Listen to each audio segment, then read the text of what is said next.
and welcome back to the Rogues Passage podcast. We've got your two favorite rogues here, joined by Tanner's lovely partner. And it's a bit of a special episode because we just watched Alien Romulus, so spoilers. Oh, yeah. Okay, so I'm Tanner Cherry. This is my wife. I will let you introduce yourself. I'm Kali Yuga. Normally you guys talk about magic. We're not talking about magic. I like magic. I don't play it as much. I like Alien more. Yeah, I like magic, but I like Alien more. I do. So we published, one or two episodes talking about this movie in preparation leading up. Yeah, because we talked about it as a crew here a bit. Yeah. And then I interviewed a homie of ours, which I really want to talk to, Bo Danger. He is also an obsessed freak like I am for this whole franchise. And yeah, we all, the three of us, and squad, we totally squatted it up. We went to Alien Romulus. There's a bunch of us there. Saturday night, we took over the theater. Oh, yeah. Yeah, there was surprisingly nobody in that theater. And his parents, which was super charming. Yeah, I got to go with my mom and dad. It was an important thing for me, man. Like I grew up deep into this, as I'm sure if you're a listener, you know. And like, God, the meme that's been going through my head. Actually, I don't even want to say that.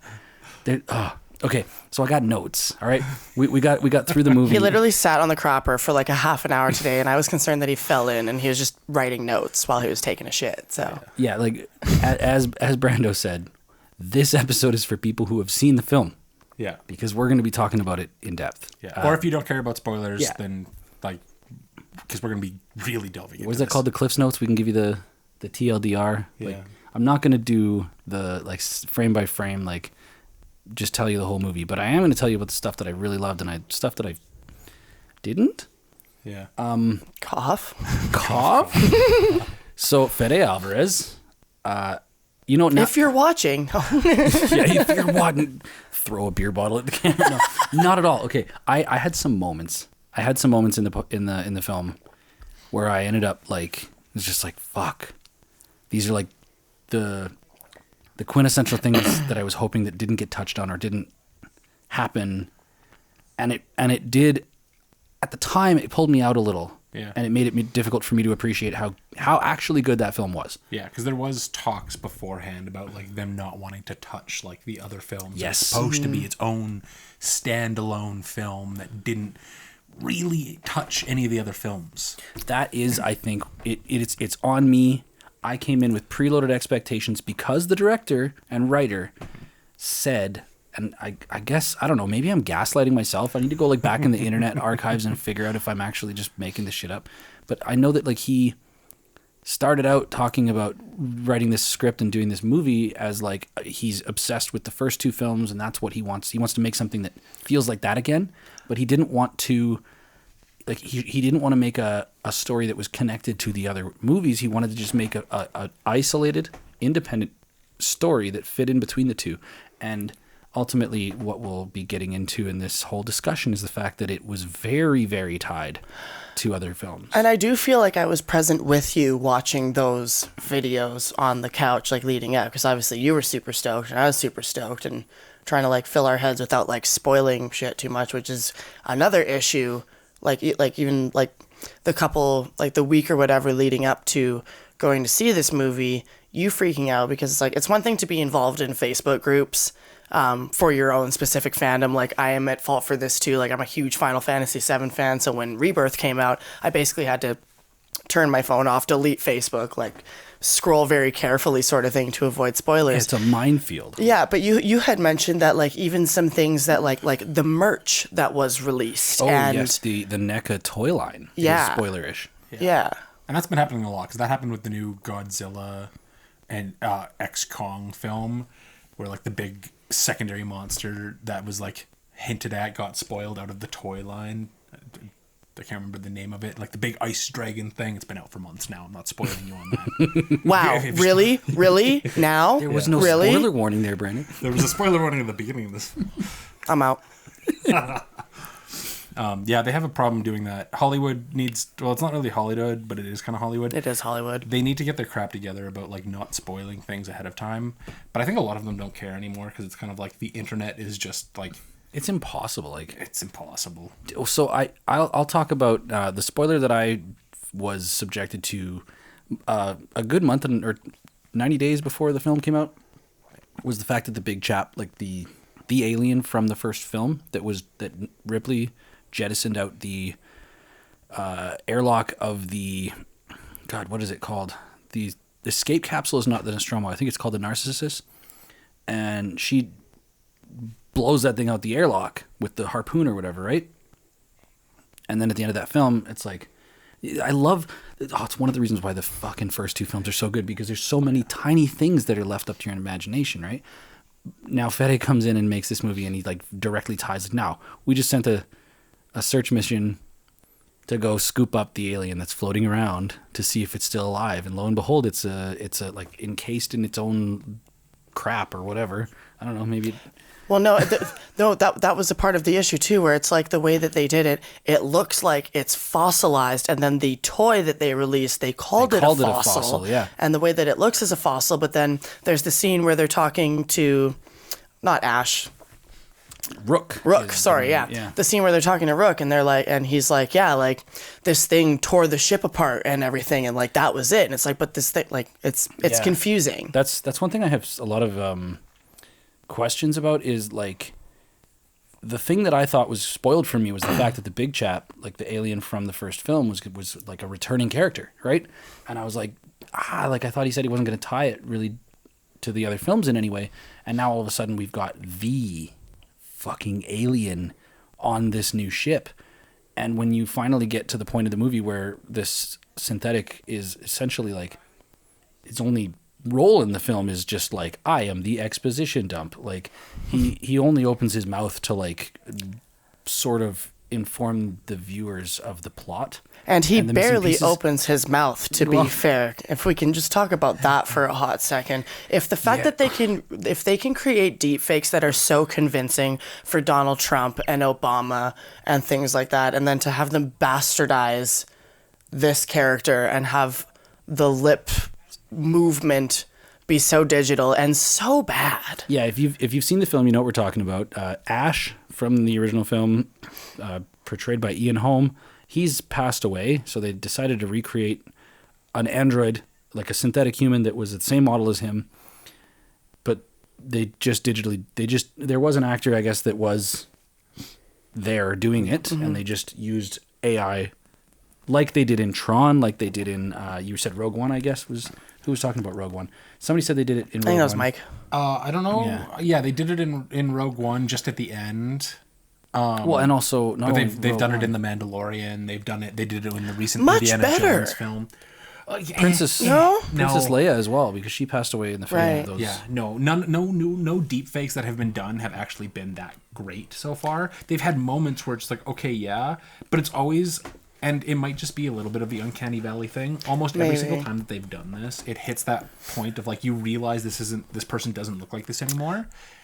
See, with the scene with Rook, the first time that he's on screen and he starts talking, I saw it, but then the more that it went on, and I have a feeling like it almost was better done, and it was like an artistic choice, because after it initially hit me, he felt robotic, and that's the thing. We're just like the uncanny valley of like, this looks like it's just a deepfake immediately disappeared for me personally. To be fair, if that was an artistic choice, they should have done that for Alien. For if it was an artistic choice to make him look more robotic as an android, they should have done it for Andy. True, however, he is literally half melted and missing the bottom half of his body. But in Alien, Ash is like split blurry, apart. though. They literally plug his fucking severed head into a goddamn cable, like an HDMI cable, to like talk to him, and he's like all screwed up. Yeah. And he's still a human head poking through a table, right? Yeah. Like Ash in Alien in 1979. It's been a long time. Why did that sound so Trumpy? 1979. Back in China. No. Literally, like, the hard part to grasp is, like, why is it in 2024 it's less convincing than the 70s and 80s? Well, it's because before it was, like, I know I've been watching a lot of Corridor Digital. We're not at all affiliated or attached to them, but go watch them. They're a great channel that talk about a lot of this stuff. It is a little bit of like the uncanny valley, and then it's human faces specifically are the hardest thing to synthesize when it comes to CG because of so many things when it comes to how your skin flexes when you talk, like the little micro abrasions that already exist, your pores, how light, like the light that's hitting my pores every time I go like this and trying to capture that for every little speck across my entire face. And then the aspect of like when you have a reference for somebody speaking, but you can't actually be like that person speaking because it's CG or whatever, you're losing certain levels of like fidelity. Like there's a reason why even with billion-dollar companies doing these in multitude of films, every single time it looks wrong. We're not there yet. I think the thing that I compare it to is like Tanner and I are like super huge space nerds, so we watch like all the big like SpaceX launches and everything like that. And somewhat recently, when you go to the actual like SpaceX channel on YouTube to watch these launches, 2 minutes before the launch, everybody's in the queue. Yeah, there's always a group that hijacks with a deep fake of Elon Musk standing in front of the Starship talking about a crypto scam. A crypto scam. Yeah. But like that deep fake of Elon, and like maybe it has more to do with the fact that, this video, because it is taken from an actual video of him talking about the Starship, but then they just deep fake like his mouth moving. Yep. The actual shot of him is from a lot further away, whereas in Alien, like the shot is like basically face to face to him as you would be if you were talking to him. So I will say that like once the movie progresses and Rook becomes just like a person that's on a monitor screen. Oh yeah, it's indistinguishable. That looks great. It looks great because now you're obscured by like a digital layer again, and it looked fine. What I hated was like, did he set a fucking tripod up with a camera in front of his face? Like, I can't get over stuff like that when I'm watching cinema. Yeah, did not think of that. That never actually. That hurts. Because we get scenes too where it flashes back to him sitting on He's the still desk sitting on the counter, and there's nothing there, bro. I can't fix my brain. I work in film now, and I build movie sets, and I build them in ways that are like fucking weird so that cameras can do their thing. Yes. So now I just can't. That's legitimately like the most phenomenal point of like I never even registered. I'm the one who caught like weird subtextual things that I had to explain to you of like why did this character have sunglasses on? It's like, oh, because they've been to space before and they expected the sun to be there. Yeah, so that was my main thing. Like where the movie first started to kind of take a downfall for me was these characters are trying to get off a planet that has never seen the sun, and that is the whole point of their attempt at escape. And as they're taking off, as soon as they get above their planet, the pilot, what was her name again? Navarro. Yeah. She drops a pair of Aves, and I'm like, but it was just such a subtle hint of dialogue. Yeah, there's 3 times that they called these two characters space space virgins. As like the lead away that it's like the other crew at that point had been to space. These two characters hadn't, which was kind of lost on that whole thing. It was like, but then also, why would you know to do that? But then like, also, they've been there. Also, okay, like you've been to space. Did you just find sunglasses in space? No, okay. The reason that this didn't bother me, we're gonna nitpick, and I did want to start on positives before we got into all the negatives. I'm so sorry. Yeah, we just started rambling. But like the sunglasses thing is. Somebody on that ship, and I have some dots to connect as to who owns the ship, why are they allowed to just take off at will, and why were they not caught? Yeah, like I feel like there was no explanation as to like, okay, they just have a ship and they're just going to this classified space station. Anyway, whoever is piloting that ship, if somebody is a pilot of a ship, they are going to go outside the atmosphere, they're going to go to space. They probably have sunglasses or some sort of protection because they're going to go into space and the star is going to be that. But then also the argument that like they are just all randomly fucking off in a ship without clearance and without any. Yeah, that okay. Like so, they're not chased or anything, and then they go into a space station or whatever that is floating, but apparently not picked up on radars, and then they just disappear with that, and nobody follows them. It was picked up on radars. That's how they found it. Yeah. So I think. But then nobody followed them. So see, here's what I take away from it, and I think going into this just with the assumption that Ridley Scott was kind of like at the helm for a lot of these choices, with Fede Alvarez, like directing. So much of this movie to me as well as just the Alien franchise, has always been very smartly written. It's always been like the assumption that your audience is intelligent. Yeah. And that's the thing where just like so many of these little specific choices, and I was kind of talking to our other boy Brady a little earlier, because just in like half mingled conversation talking about like the Prometheus film, and we won't get into all that, but he brought up like a specific scene where just like one of the characters out of that is doing something after they just had like basically a C-section on their lower half, and they're like, how the hell are they pulling any amount of weight right there? And I'm like, it's adrenaline. And he's like, oh, that makes sense. And that's where I'm coming from. We're just like, so much of it, or even we're just like, how are they allowed to go off? This is a weird colony planet. We already know from like the interlude of like the first 5-10 minutes, like there is whatever kind of stationed structure there, but it's one of the atmosphere processors, like in Aliens with Hadley's Hope. Yeah, but obviously this planet is like, there isn't like the corporate entity of Weyland-Yutani running things. We don't see any police presence. We don't see anybody like armed guards. We see a mining colony where if anybody decided to just like fuck off the planet, they'd probably be like, okay, we have your ID. You're just going to be banned. We're going to arrest you as soon as you land on the next port. And even I guess Also, like the where are you gonna go? Yeah. And so it's like, it's those little choices where just like, it never took me out of it, because it's like, this is like the smart writing of like assuming that your audience is intelligent enough to connect the dots of just like, why were they allowed to just go up? Well, they even had a throwaway line of just like, oh yeah, let's do this before everybody else decides to. Like it's that's first come, true. first serve. Yeah, okay. It's probably and I guess even like the interaction of like where Rain is her name, right? Yep. Yeah. Where Rain goes and like basically to the DMV of this colony or whatever, and you know like goes up with her ticket or whatever, and it's like, awesome. yeah, I should be able to get out of there. And then the lady that's back there, just like, she's kind of, I guess I would pin her more in charge of the decision making than the lack of cops or corporate presence, just being like, yes, I'm sorry, you're gonna have to stay for another 12 years. Like, she hates her fucking job too. Like, nobody wants to be there. Oh yeah. But you're kind of forced to, because it's like, it's this distraught, almost dystopian, like, you're living on a mining planet in the middle of fucking nowhere, but fuck space. Yeah, where are you gonna go? What are you gonna do? Yeah.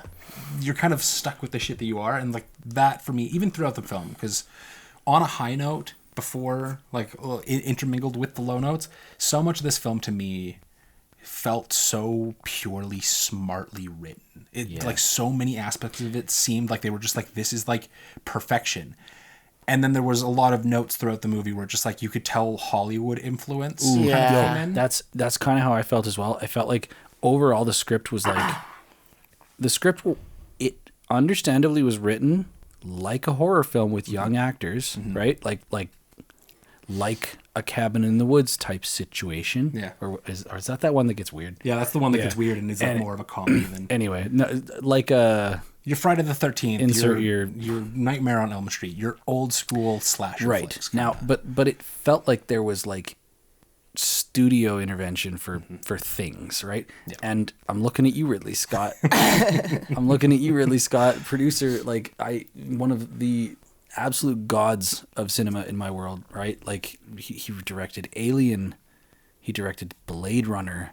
Like, even Raised by Wolves, that series was just fucking incredible. Like, oh, I forgot about that. Can we rewatch that? Oh, he's like so talented and incredible, but like I do think that Prometheus, Covenant, and whatever, I think the third one was supposed to be Covenant was supposed to be called Alien Paradise Lost, and then the third one I think was supposed to be called Covenant or something. But the studio fucked with them so much that like it went off the rails. But like, also, I don't know, Ridley Scott nowadays is just like, is everything okay at home? What's going on? How much money they slipping you behind the scenes, you know? Like, how much leg they showing? But okay, like I did want to steer this back. I got notes. I structured notes in negative and I structured notes in positives. Yeah. And let's steer this back to, because I don't think we've really praised this film much, whereas I really do want to praise this film. What was single-handedly your favorite thing about Alien Romulus? Brandon? I can't say that in good faith on this because it's like the biggest spoiler of the film. And we're talking spoilers. We're talking spoilers. It's the weird human hybrid, The offspring at the end of the film. That's your favorite? I think that is the thing that pissed me off the absolute most. Don't get me wrong. I'm not saying that it was perfect. I'm saying that in the sense of what an alien film is, as being both body horror as well as like the shock value of like what the actual fuck is going on, which was like the whole thing of the first film is like the entire, you're riding in the first film, you're riding with the cast for the first part of the film, being like, what the fuck I'm is ready happening? to throw hands right now. Until That's the a great alien point. comes out of the... Yeah. That's a great point. The execution could have been better. 100% agree with that. But, oh my god, no. That was... Watching the thing like... stand like up. you're just talking like visually and how it was okay, that's... I mean, like, they could have done it that's better. fair. They could have done it better, but I think that specific point really, like, it hits home, and it felt, aside from scenes like the facehuggers, it felt like one of the most actual, like, this is an alien movie scene. Yeah. I think, like, the reason why it pissed me off so much was that, like, and this is something that, like, I screamed about at the end of it, was the fact that, like, if the xenomorph, if the alien is supposed to be this perfect species, this perfect specimen, as perfect organism, as it's claimed to be throughout the entire franchise. Why are they so mad? Why is it that then, like, it's putting a lot of faith in the human genome and human DNA that it would, as soon as it breeds with a human, it would take over that much to be so humanoid. Like, we did talk about this, how, like, it did start, like, sprouting a tail and, like, doing all of this kind of shit. And we don't know what it's going to look like in it. Even just, like, quick counterpoint to that sort of thing. When it's come to, like, any time that the facehuggers have gotten involved, we know this through the overextended, and it was more touched on, like, AVP than it was most of, like, the actual Alien series, is that the aliens do take on traits of whatever the hell they impregnate. Yeah. Well, not the aliens, it's like the DNA of the xenomorph, right? Like, it's... Also, hold up just a second, because in Prometheus, the, like, the face of the... There was, like, a humanoid face of a... The engineers. Yeah. Wait, are you... Well, okay, so you're just drawing that back to the engineer now? Yeah. Okay. Am I fucked up? No. So in the theater, like, okay, we're tangenting so hard. Sorry, I'm sorry. But they did tie it back to Prometheus. Yeah. I have so many questions because they have a fossilized big chap. Yeah. Which I guess was alive because they said they had to gun it down at the station. Yeah. They extracted its DNA. Yeah. They somehow made facehuggers. They somehow made cloning. Yeah, but every variation of the life cycle, they didn't. They only had the facehuggers kind of thing, right? But the reason that there was a lot of talk, and I'm actually, now that I'm on the other side of this, there was a lot of talk in the trailer when the hands are coming out of that cocoon and like folding into like shape or whatever. Yeah. Nothing looked more Queen-like than that shot.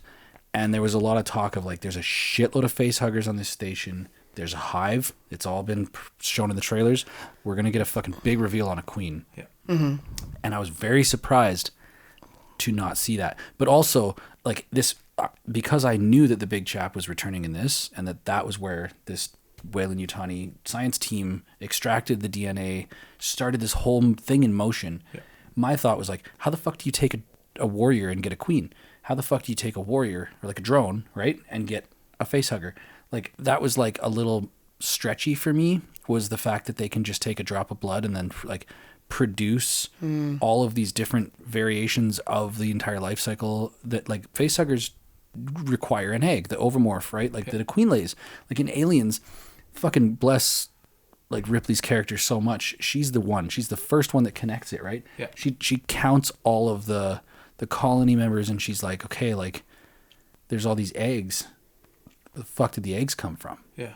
That question is so like it, I could imagine for the first time when you're seeing aliens in the theater, like when she's like in Alien, you see this room full of eggs, right? And it's just a mystery. It's mystery. But in the second one, she's like, where the fuck are these eggs coming from? Yeah. And then they give you like the queen reveal in the second one is like, it's untouchable. That's the S tier moment of sci-fi horror in history for me, is like walking into that chamber and the queen unfolding. I thought there was going to be a queen in this because of all of Yeah. that, right? So if I could, like, I want to throw out my own little, like, maybe answer for you on that. And I think that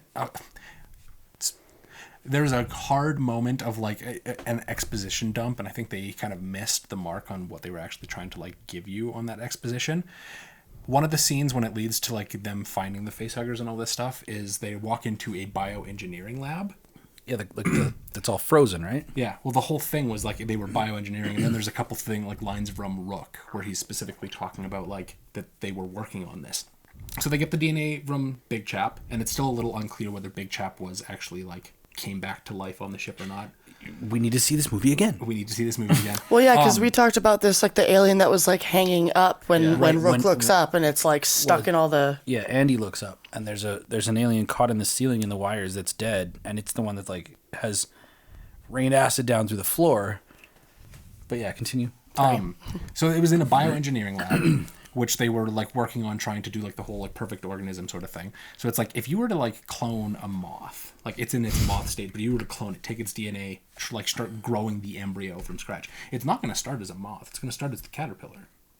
Because that's like the whole idea of cloning is you're effectively just recreating what is like the symbiote egg of how something is germinating. Okay, So all right, that's you're chipping away my and that's my where it's defense. like, why do they have an entire like location filled with of like endless rows of face huggers? It's because they were cloning them, and that's just going to be like in my mind they're cloning these face huggers. That's where they're like getting their thing.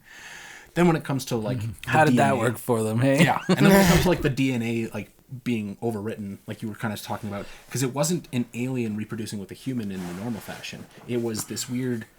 They'd already like it. It was the injection. It was the injection. That's So right. it was a bioengineered already. Like it wasn't just alien DNA. Fuck it was, you, it was, man. It was, Fuck. This is what I mean. I barely watched the film because my Sorry, entire, can we swear? Yeah. Okay.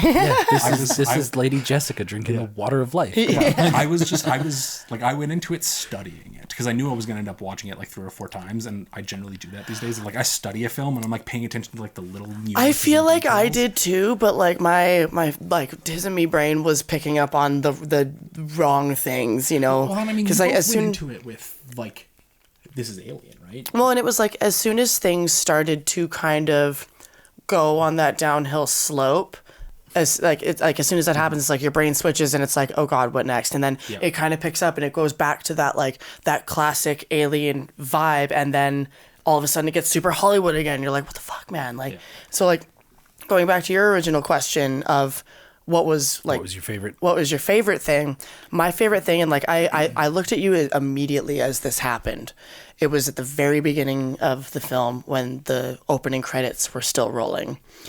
The overall vibe of like not only like the cinematography and the way that it was shot really felt like it took me back to the original Alien films, but like even to the point of like the opening credits and like the text and the font and just the way that it was on the screen, like it was just like a very artistic vibe, and it's so simple. It was highly The effective. cassette core vibe. Yeah. Oh yeah. The atmosphere of the entire film, the sets, like Jesus Christ, like the people that built the sets, like I the reason I need to watch it again is because there's many scenes where like someone's standing beside an item, like the fucking the cryo, the EEV, the capsules, and I'm so distracted with looking at the capsules and wondering what they're made of, whether they're like how they were built, Styrofoam or fucking I get so distracted by that,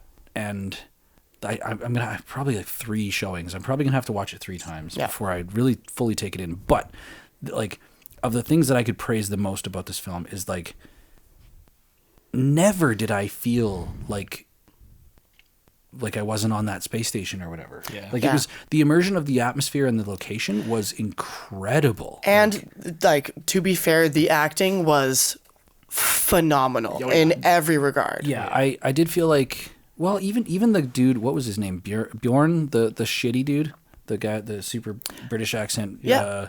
shitty The chav. dude. The Chav. He, like, I don't know, like even there was like some dry moments, but like Kaylee Spaney and Johnson, I can't remember his first name. He plays Andy. Holy shit!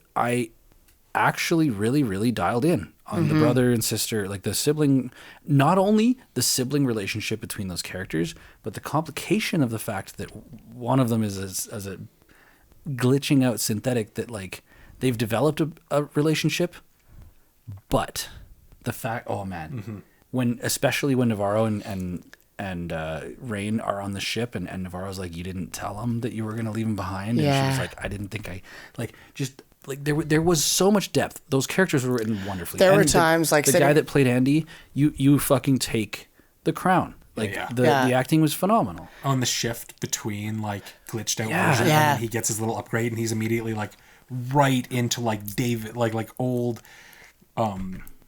Ash, Rook, David, like the somehow showing that like faux pas emotion while being emotionless. Like, it's so good. There were times like sitting beside Aaron where it was like before that switch happened with Andy, where it was like, if anything happens to this android, like I'm gonna throw my popcorn at the screen. Like, do not let this man's. they added a very, very like deep level of like that synthetic human, because he was slightly damaged and wonky. Like whenever he got shoved and he kind of like glitched out, They gave him an aspect of humanity that androids don't normally have. What they did very, very tastefully and respectfully was they layered like a level of like disabled to something that is software. Yeah. Right? And I was just like, bravo. Like it was masterful. Yeah. It was very There were so many things about this film that were masterful. Can And I add to that specific thought too? Because we've seen bits and pieces of like Earth or whatever other planets through the Alien franchise, but it's only ever been like very like never Earth. Never Earth, but it's like always been like we're in human colonies, we're in somewhere, we're in a space that isn't like off in the breaches of space, but it's always been like here's a flat room that could be anywhere kind of thing. Oh my god, the movie opening up to like an actual colony and just seeing like whether it's a bunch of faceless people roaming down whatever sort of thing. It's the first time we've gotten like anything out of the Alien franchise of like this is like people existing, like the human race existing in this universe. That was the whole inspiration for the film. It's so the entire inspiration, as communicated by Fede, was from one of the scenes that was cut from the second film, and it was early in the movie, and it was children riding their big wheels through the atmosphere and the process, like Hadley's Hope, like because this whole building is like a mining colony. It's an atmosphere processor. It's a bunch of people working to generate an atmosphere on this planet. And until that happens, it's a fucking dead planet. Yeah. And it's a desolate, terrible place to live. But the fact that there's a cut scene from Aliens where there's children riding their bikes in the hallways, and that was what sparked Fede's inspiration to make a movie about Alien, was the fact that he was like, man, how fucked up would it be to live on that planet? Yeah. And like your parents lived on that planet, and your grandparents lived on that planet, and all they do is slave over this Weyland-Yutani atmosphere processor to somehow bring it to like resolution to terraform the planet. And how many planets are they doing that to? How many families and lives are just like this slavery of making these worlds? Like Weyland-Yutani's logo is building better worlds, right? And that's like that's the thing that I think that hits so different with me now, is because like over the years, over the course of my life, I've always said like I have yet to find a piece of cinema that like fucks me up to my core, like whether it's horror, psychological thriller, because I always have that like cognitive dissonance of, I know it's a movie. Ooh, Jesus Christ. I know it's a movie. I always have that separation of actor and screen.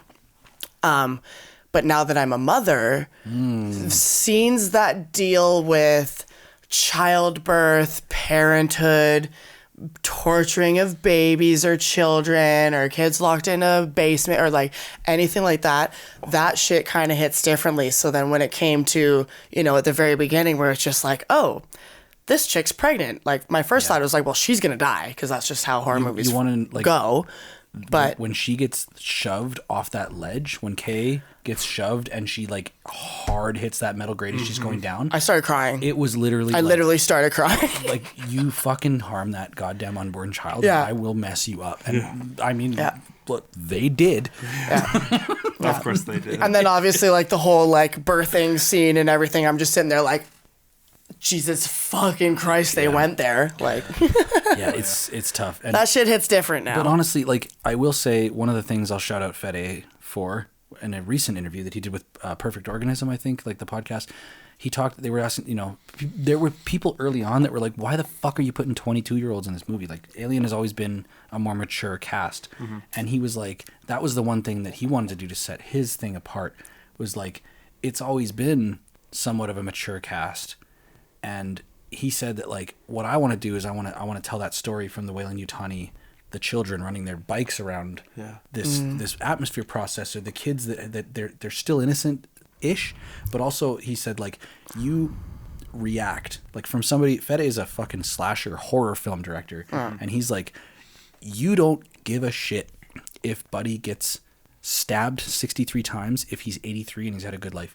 But if they're fucking 19 years old and they have everything in front of them, he's like, it's a tactic of horror films. You can make someone care and really feel something like pain about somebody getting axed if they're a young person. And like, to be fair too, like, it's interesting hearing you say that, because like, if this is from the perspective of like that generation of kids who are raised on these colonies and bred to just to be another cog in the wheel, it's interesting because like the way that the characters are perceived, at least in my opinion, the way that I perceived them was not that they were that much younger. I didn't even realize that was like kind of the thing. So it's like, that just kind of gives more emphasis to the fact that like they are bred to do this from such a young age that in their 20s, they are behaving in a way where, like Sigourney Weaver and like the original Alien cast, like whatever age their characters were, is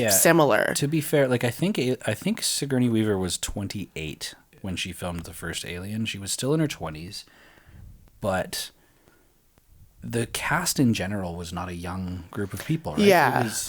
It was like they were space truckers. They were fucking truckers. Space truckers, war veterans. Like, there's people who'd been around the block once or twice. Yeah, like, dude, like, just Parker and like, Brett. Just the way that the two of them talk to each other, just like, like, like it was a vibe. And then the second movie, like the Marines, they had some youth to them, right? Like Hudson and Vasquez, and like, they seemed young and virile or whatever you like.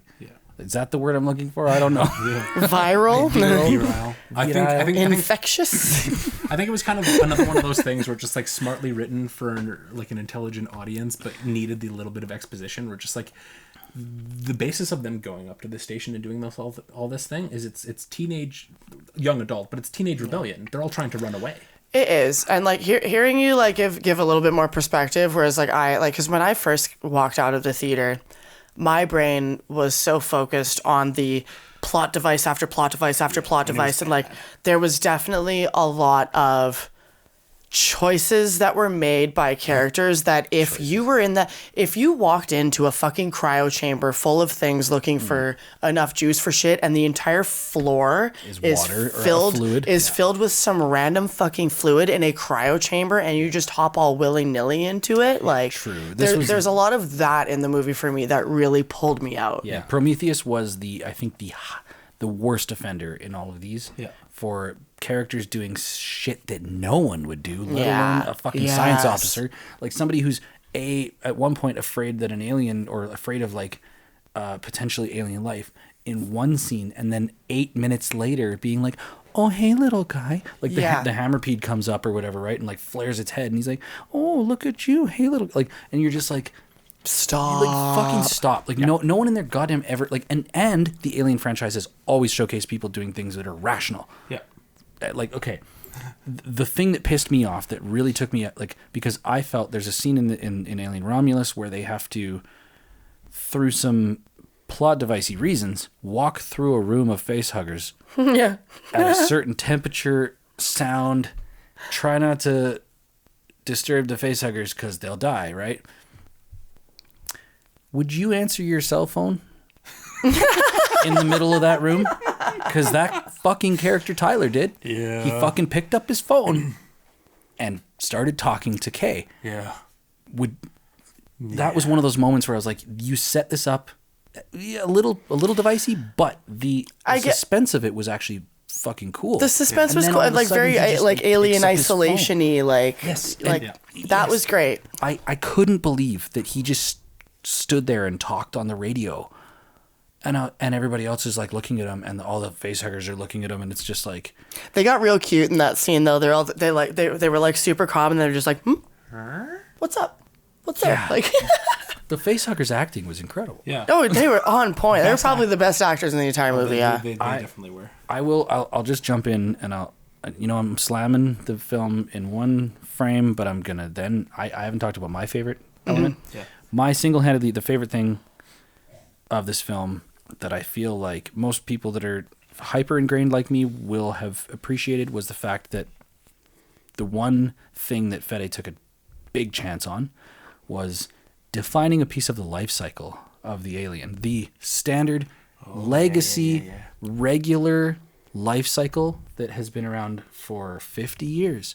He decided to reimagine a section of that and put it in the film where after the what's his name, Bjorn, like walks into the corridor and sees the skin of the chestburster, like the molt. That was in Alien 3, that was in Aliens, that was in Alien, like there's elements suggesting that the creature is molting and growing, right? But then the next thing you see is a full-grown drone, like a full-grown human-sized warrior. Yeah. Fede took a chance and actually like added a piece that is like an insightful, that fits, that is rational, and it's really tastefully done of cocooning like they do with the hive, cocooning themselves into a corner and then growing and emerging through the fucking vaginal that was so sick. That was so fucking sick. Of this thing and emerging as a full-grown warrior. And like that was, I think, my favorite piece because it was like, it was bold and it was risky and it was daring, but you nailed it. Oh, yeah, but then so on the opposite hand, there was the speed at which that's a big thing that I got like there's the accelerated life span or growth cycle. The gestation, and then there was the accelerated gestation, and then like in the original Alien movies when when you have a chest burster inside of you, as soon as it wriggles, you're fucking down on the ground. When What's Her Nuts is like wriggling around and she's got this thing moving around, knocking around her heart, her lungs, her superior vena cava, like everything that is inside of you. Can you say that again? Superior vena cava. And then she has the wherewithal to grab this random fucking X-ray flashlight that she found, again, very Tarkov players will know it's a lead. Excuse me. Pulls this thing out to be like, oh, let me look at what's inside of me, but I can't see my chest, but you, the viewer, can. Yeah, right. It was a little, well, and that was in the trailer. Yeah. And I had some issues. You had issues after the get-go. With that in the trailer because I was like, man, if you have reverence for the source material and you saw Kane literally like losing his fucking mind at the general feeling of something trying to rip out of his chest. He would not be standing. He couldn't talk or move his arm. Like, you're dead. You're instantly dead at that point. Yeah, like it was rough. And where else have we? What was the other one? When they're first taking off in the ship, and I don't even want to talk about the British guy, he's standing there like with his arms braced against the doorway or whatever, and he lights a cigarette with a flame that's fucking big for some goddamn reason. I think it was supposed to be a play on the gravity of like you're going up, and so that's causing like the flame to go up. Direction though. If you're going that way, the flame's gonna go down. Yeah, and also not to mention the fact that like his legs would be crushed. Yeah, his legs would be crushed, his soul, his utter spirit and essence would be crushed in a heartbeat. And then he takes an entire cigarette in one drag and he just sits down and he's totally fine. And then he walks. Fuck everything about And he that. walks to his seat. I think it was meant to be a joint, not a cigarette. I don't know. Not only would you not walk to your seat because of gravity, if you inhale a full cigarette or a full joint in one puff, you ain't walking anywhere anyway. I would like to counter that point with real life experience. Shut the fuck up. Last time you were on a spaceship? My very first cigarette ever, and I'm not saying that I've ever been on a spaceship. You did it in one puff? It was a bitch stick, but it was a long bitch stick. Yes, me and my buddy Vincent back in the day, legitimately, it wasn't my first cigarette, but it was one single inhale. This man also claims that he can fight a bear in the wild. So Listen, take that as you will. I have witnesses to this one, though. I did that. I will give you the benefit, though. As soon as it was done, I planted my ass down. I was like, oh, Lordy, is it doable? Lordy. Yes. Did he react the way that you would have? No. Yeah, I feel like there's so many more important things to talk about than some of like the weird like. Yeah, let's get to the next point. I will say that like this was one of the first Alien films ever to touch on gravity at all. Yeah. Or sorry, zero gravity, which that has been something that nobody really talks about a lot, but this film they explicitly tried to mention and say the gravity generators. Yeah. Which also weird plot device. Well, it's not that it goes on and off. Just I don't know. That for me that was weird. It was like, oh, in order to maintain its so that the ship doesn't blow up, they purge, and like you know what that list of shit I had in to that talk moment about, that felt very like Star Trek talking to like the science the science officers. Like you go into the engine bay and it's like, oh, we just need to coordinate the time capsule with the space heaters and we just smash them together, and just like using a bunch of space talk to like make something that makes sense that doesn't make sense. Yeah, that one. I mean, there's been a lot of films that have tackled gravity and like gravity generators, and the fact that that was not the most egregious thing to me.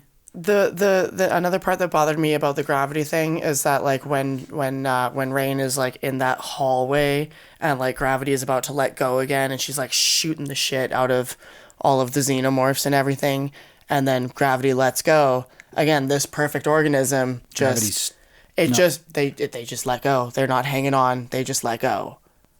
Sorry, which corridor we're talking about? Well, like when she's right before she's dancing through all of blood. the acid blood and everything, they the rest of the they just let go. They just let go and they succumb to the anti-gravity. That's true. You know what? Like that was the xenomorphs climb walls very well. Very well. I don't know why they would just be floating through the air. Fuck. Sorry. So many stupid little things. Yeah. It's a good movie though. Let's talk about a thing that really I need to talk about. Is like the alien that comes out of Navarro, right? The scorched. They call it the scorched xenomorph. It's got the fucking big scar on its head from when Bjorn sticks the prod up and like tries to fuck it up while it's in the cocoon, right? Yeah. And then it drips acid out. Like it's been injured. Yeah. So it's the main character xenomorph of the film. Randomly just decides to be like the knight in shining armor and save Rain Carradine from falling down the corridor, and then puts her very majestically on the ladder so that it can roar in her face, and then another, and then roar in her face another time, and then get closer and roar again. That was one of those times where I actually, and I noted. Yeah. I leaned far enough back in my chair to hit the person's legs behind me. I fucking face palmed. Yeah. It was so funny because what are you doing? At the very end, she'd be shredding her face off her fucking skull, dude. At the very end, like when the like humanoid, what are they call? What are we calling him? What are they calling him? The official on the IMDb page is called the Offspring. When the Offspring is coming out and doing its whole thing, I remember because like at this point. Because Tanner is a lot more involved with the Alien franchise. He's the one that got me into it when we first started seeing each other over a decade ago, 12, however many years ago. Yes. And so like my knowledge of Alien is through him. So I don't know if I have at this point like a leg to stand on when it comes to my own feelings about it. So everything that I'm feeling about the movie up to this point, up to the end, where the offspring comes out. I'm like, I don't know if I'm justified. I don't know if I'm validated. And then like, I look over at Tanner and he's just leaned back and pissed. And I put my hand on his thigh and I look over and I'm like, babe, I'm sorry. Yeah, you kept reaching over and saying, I'm sorry. And that's not a mark of like a great experience at a theater. I will say that like today, I feel much better. You have time to think about it. I feel much better about the connection to Prometheus, the black goo, that whole thing, because that is well-nested canon. I just don't like the fact that they had to include it. And that's on me for believing Fede in saying that he was going to make an isolated experience. How long ago was that put out, though? Probably a year and a half ago. That's what I mean. Like, things change. That, and I mean, exactly. When it comes to the studio, when it comes to potentially Ridley Scott, potentially wanting to just, like, have that be able... I literally mentioned before... Like, tie it back to his IP. Not even just that, because I literally brought it up before sort of thing. It feels like this film kind of carries the burden of the fuck-ups of all of the other films. Where just, like, you can now point the finger at... Alien Romulus, because like it tried to explain how other things that happened in Prometheus, in Covenant, in the other 3 films, in Resurrection. You're so forgiving, and I really appreciate that about you. Well, it's not even that it's forgiving. You're so sweet. I've watched a lot of very bad movies, both bad because they were terrible and bad because they were purposefully made to be bad. Mm-hmm. So when it comes to specific movies, like my real only full closing point that I could say about this entire film is that every single scene start to finish is written with the perfect nuance of like an intelligently written world and expecting that your audience is intelligent to kind of fill in the pieces. And then every scene is also bastardized by some Hollywood-esque choice that why did that character say that thing? Why did that character make that choice? Like it's perfection. The that's foundation's good. Imperfection. I think that for anybody who is coming into the Alien franchise fresh without like very deep, heavy knowledge of the lore, anybody who just appreciates the movies for what they are, like maybe haven't even seen the original ones, but know of like Prometheus and you know, the more recent ones, like coming to it from that perspective, it was an awesome movie and an awesome experience to watch. The acting, the cinematography, like everything about it screams good movie. Yeah. The only reason that there are problems is because there are people like us who have such deep knowledge of like the intricately woven lore where there are holes. Mm-hmm. Yeah, so it's a good movie on the whole, but so is Preparation H. To add to that too, I haven't seen that film. to add to that too, because I'm not trying to be an apologist for it. There are very select. I'm very apologetic. Wait, was that an on the whole joke? Yes, it was. Yeah. There's a lot of points throughout the movie that aggravated me too. Where just like this doesn't make. Yes, sense. Hemorrhoids aggravate me too. Yeah. Can we just say that the movie is a hemorrhoid that with a little bit of Preparation H on the whole fixes it? I would no. I love the joke. I think the movie's better than a hemorrhoid. For sure. I have my issues with choices they made. Yeah. But I also agree. I don't think it's a total hemorrhoid. We I know don't condone drinking at all, but we bought a case of Corona to celebrate the fact that this movie actually fucking was. Do you want to put that in your face? The movie actually slapped. The movie fucks. Yeah. It was like... It was a great experience. It was a wild ride. Especially... And I know that there was like some scenes in the trailers and stuff of the scorched xenomorph with the incredible fog and lighting and like those scenes with the practical animatronic xeno... What? Why are you laughing? Sorry, Okay, I'm with those scenes with like the alien and like the it's time for your headshot, right? Like it's time for my close up. Mm-hmm. Those were fucking crazy. Like I don't think we've ever seen an alien look that good. Yeah. And like there was like certain callbacks that were like very much justified. Like the one scene where Rain is there and like she's looking away and then the alien comes up and then like the little baby mouth alien comes out. Yeah. Like to be fair, like the callback of that was the Alien 3 when the stapler the runner when the runner like finds out like Ripley. Mm-hmm. and then it smells the fact that she's carrying a queen, so it doesn't kill her, right? But it gets right up close. Though, like that practical suit, like the Alien 3, there's a lot of redeeming qualities. There was some like really, really, really sick xenomorph shit in that movie, and There was also some very bad CGI in that film. there was, and Because that was the first one that they green tinted ones, the runners on the Yes. on the ceiling. that was the first one that they fucked with CGI, right? I think they touched on it in In like two? in two, but that was the first one where I think that we got like our full CG alien. Which was yeah, sad. three was a big So departure, sad. but also like if you ever want, we'll do a let's do movie by movie one night. We'll watch the movie and then we'll do. I'm so down. I really want to rewatch all hold of on. them. My point is, there's something that you never noticed in Alien 3 is there's one alien in that film, right? There's 3 different designs that they shot, and they use a bit of all of them. They don't match. No. There's 3 different looking aliens, and I'm not like, oh, they changed a shoulder. No, there's like 3 completely different looking aliens in that movie. I didn't pick up on that at all when we watched it. And they just used all of them. That movie started.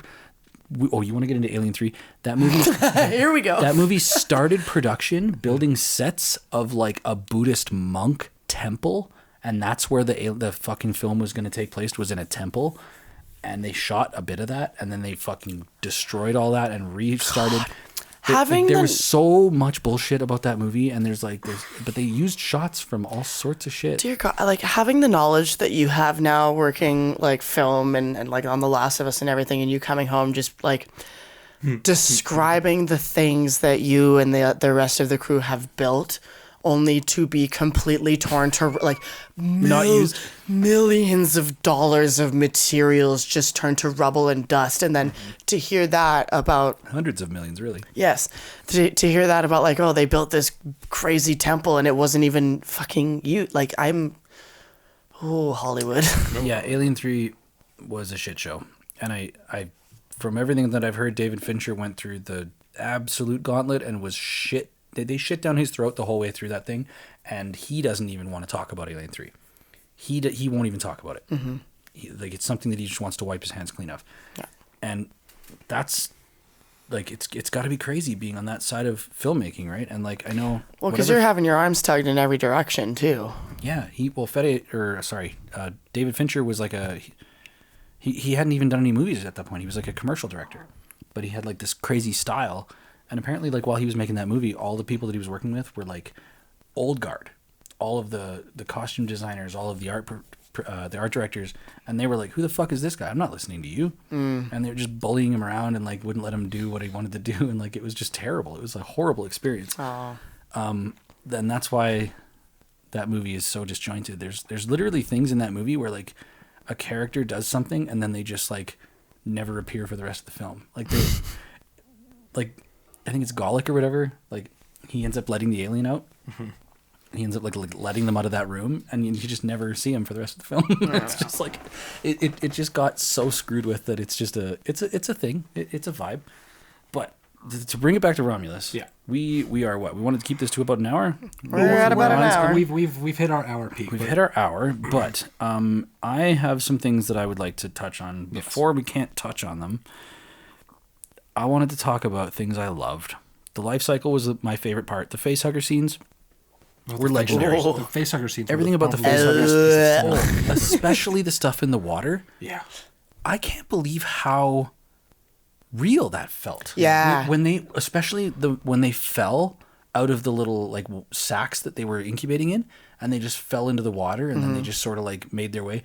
Everything about that felt fucking so genuine. Yeah. And like I was surprised by it because like obviously this was in the previews, like the scene of it, like the face hugger like when it throat fucking tries to get onto Tyler, like no, like the actual like pulling it out of the actual like pulling it out of Navarro. pulling it off of her, like that was in the trailer. It was like I knew that was coming, but like when it happened, it was still like damn. Yo, I gotta say, in the trailer, when Kay, like when Navarro, like when the thing rips out of her chest and Kay is like holding her, in the trailer, when Kay starts screaming, she's got the blood on her face and she just starts screaming.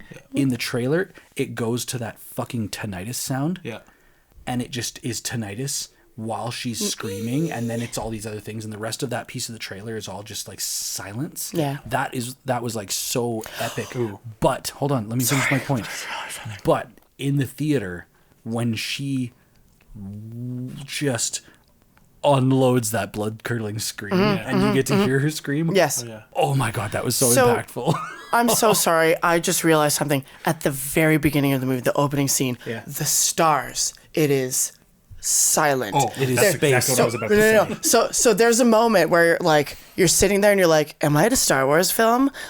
Is the fucking logo gonna come up and it's gonna be like, ba-da-da, ba-da-da, but it doesn't. And then slowly you're zooming into the darkness of this ship that's coming towards, and it is Silent. silent. In space. I'm not done. It is silent because it is in space, and I was like, that's a real nice touch, because that's what would happen in space.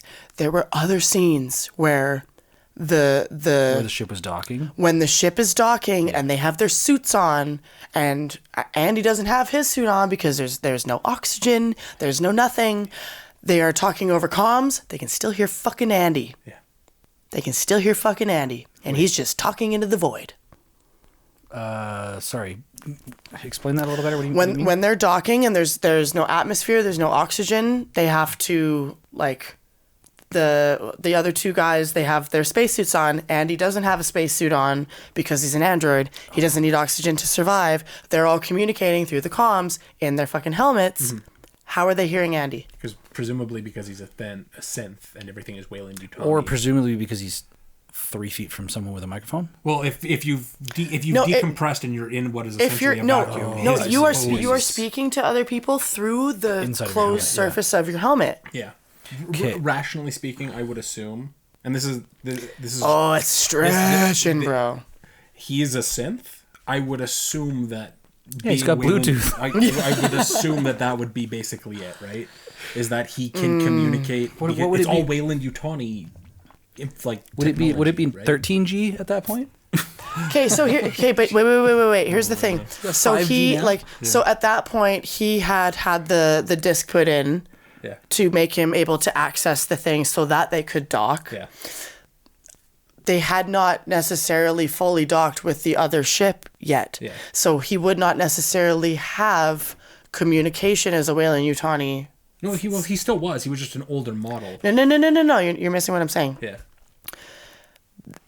He wouldn't have been able to be in communication with the ship that they were docking with yet until everything else was connected. Yeah. So that other ship does not know that he as a synth exists. So that just To it me doesn't right make now, sense. I feel like the semantics of this, it pales in comparison to talking about the fact that Navarro literally had enough time to run to the ship they came in on before the chestburster came out. Yes. Like, these are the things I feel like we should be talking about. Yeah.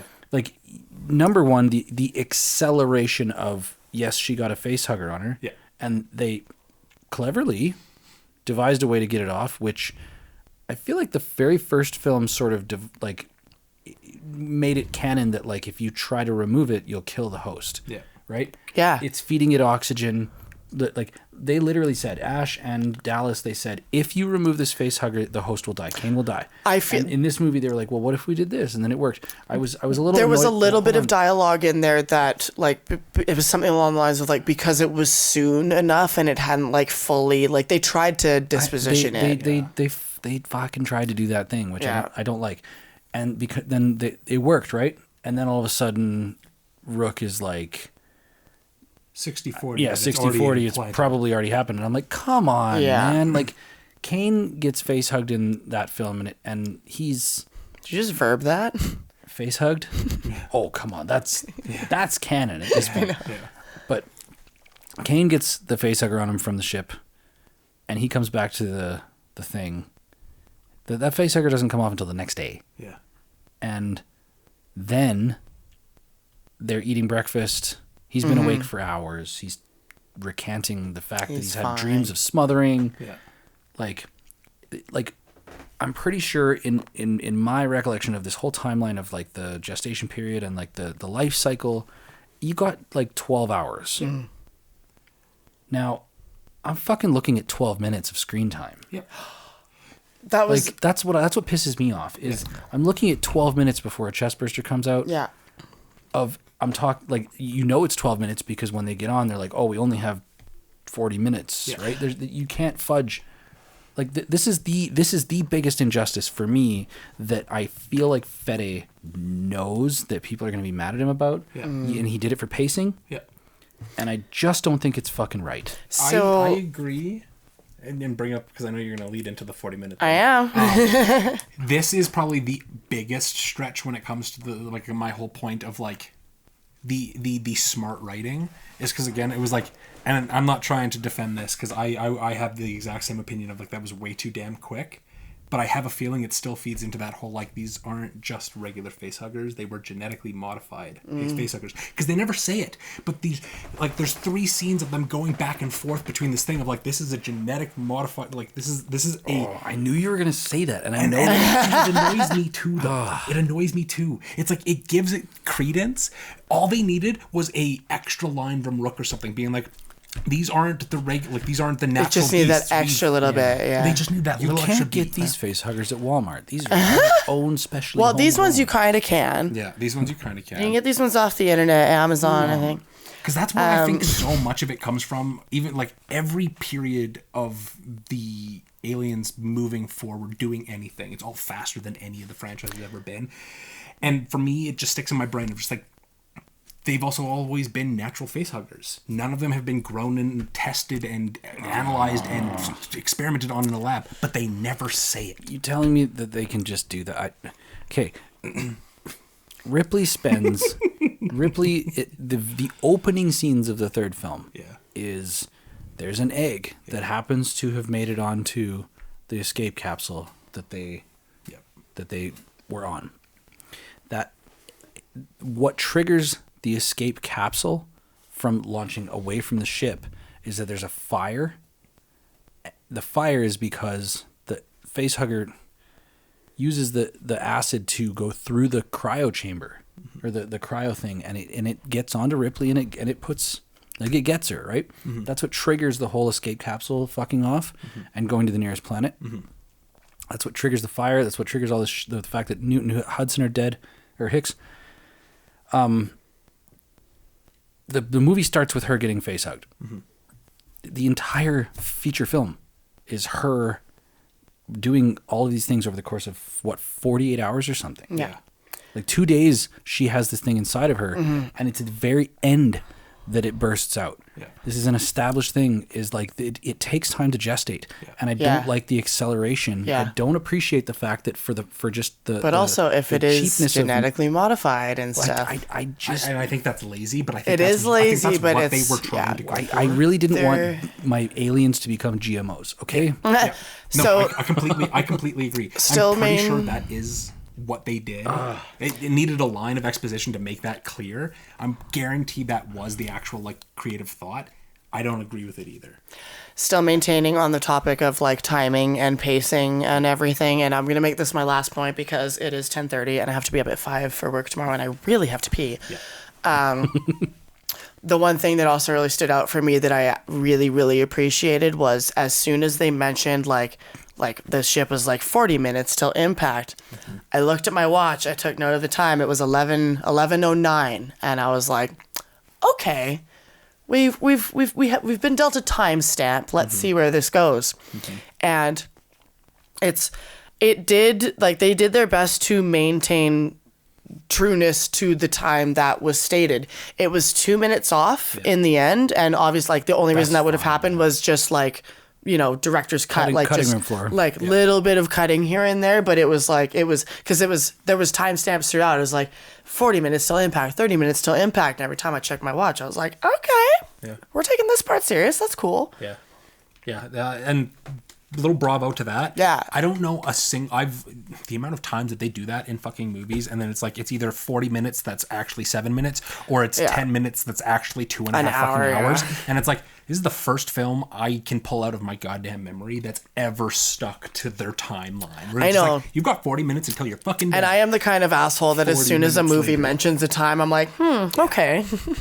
Like, and that's what I mean. So much of this movie is like encapsulated like perfection that keeps getting just slapped in the face Do by not- like bad character writing. But Do they not weren't let, written like- badly. It's so confusing. Do not let this conversation deter you from enjoying this movie. Like I do feel like we did spend a lot of time, quote unquote, shitting on it, but like it is a really enjoyable experience, and it is awesome. If you are super nerdy about Alien, you're going to have the same experience that we did, but it's not like none of us regret.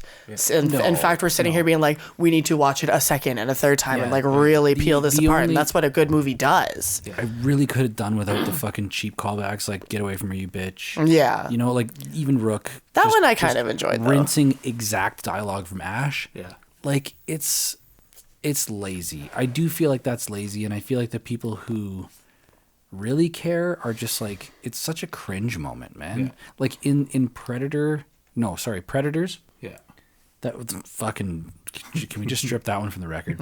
In Predators, when they run over and they're like, "Get to the choppers," and it's a bunch of motorcycles. It's just like, fucking kill me. Yeah. Like, Yeah. ugh, No, I completely agree. Why? When he started saying the line, and he did the first half, I really wish either something earlier in the film so that it would have made more sense, or in his own like weird, like he's a jokey, he doesn't understand humor, Like, but what he's if you trying said to tell you these jerk? jokes. Yeah. Like get away from her, you jerk, right? And it's like, that would have been fucking perfect. Because then it's just like, yes, you're making that callback, but you're not just. He has never once in that goddamn movie does he swear or do anything that would even. It doesn't make sense, and then he like looks back. And it just literally the longing. It literally was like a Hollywood dipped its finger in that scene, just like, you have to do this because this sells tickets. Yeah. And it's like, so for me in the theater to be like this, in the moment it was bad. Yeah. Today I'm like, okay, there's forgivable We just need to things. watch it again. We got to watch it again. But overall, what a master! Like the callbacks to Alien Isolation, the little save points. Yes. All the little save, the little computer where you save in Alien Isolation were all over the station. oh yeah, So many really, really, really just majestic things about the sets and the atmosphere. Like fucking bravo. And we are celebrating this movie that has things that are flawed. yeah. But it was overall legendary. Better than Thank Prometheus, you. and it was better. Than Thank you for coming to our TED Talk. I will say, as my last vocal point for this, there might not ever be a more terrifying sight than facehuggers. A whole squad of facehuggers fucking galloping at Yeah, you. holy shit, that was awesome. Terrifying. Yeah, and I wish that it wasn't in the first fucking trailer. Yeah. So many things, like Navarro's entire life cycle was in the trailers. I feel lucky because like you had mentioned all of this after. I was like, my goldfish memory, I was like, I actually did not remember any of this. And there were times in our conversations leading up where you're just like, man, like this was spoiled in this and this was spoiled in this, and I had to stop you being like, I do not tell me. I don't have a good memory. I don't remember what I ate for breakfast this morning. Like, shut the fuck up. Sorry, honey. All right. Yes. Well, we have done our duty. We have talked about Alien Romulus. I'm now on the other side. I've seen the film. It's fucking weird and wild being here. It's incredible. I want to go back. I want to see it in the IMAX again. I am now the one that has to put up with this mentality for the next month and a half. So Oh, and yeah, like pray for me. for all of my homies that are too ingrained like me, like too attached. Please reach out to the helpline of the Perfect Organism podcast. They are going to be my therapy group. This is going to be therapy for months. Just talking about this, talking about the score, talking about the characters, talking about everything about it for months. This is a monumental thing for Alien nerds that just happened. And I highly recommend, because like it's just the most based, most incredible, intelligent conversation about this world. I'm sorry. What word did you just use? Based on what? Oh my God. How old are you, Tanner? That's our show. Thank you for coming to the Rogues Passage podcast. I've been your host, Tanner Cherry, and this is your host, Brando, which I didn't say at the beginning of this podcast, but here we are. I'm unfortunately married to this guy, so I gotta put up with this shit for a hot minute. Fun. You wanna? This has been my wife, Kali Yuga, and yeah, we've crushed this box of Corona and had a great time talking about Alien Romulus. And I appreciate you guys listening. Thank you. If you've made it this far, seriously, I always say this. If you've made it to the end and you've listened to us ramble and spew our bullshit this whole time, thank you so much. Yeah, and don't Really forget to subscribe on YouTube. Leave us a like, and please, more than any of the other stuff that we put out, we want to know your thoughts on the Alien franchise and Romulus. Let us know in the comments. Let us know. We want to have as much conversation as we can with all of you because we want to gush. Due to this comments section, what that facehugger did to Navarro. Yeah. Yes, please. Give it to us. Well, now I really want to go to bed. All right. Peace. We'll see you later. Bye. Love you. Bye.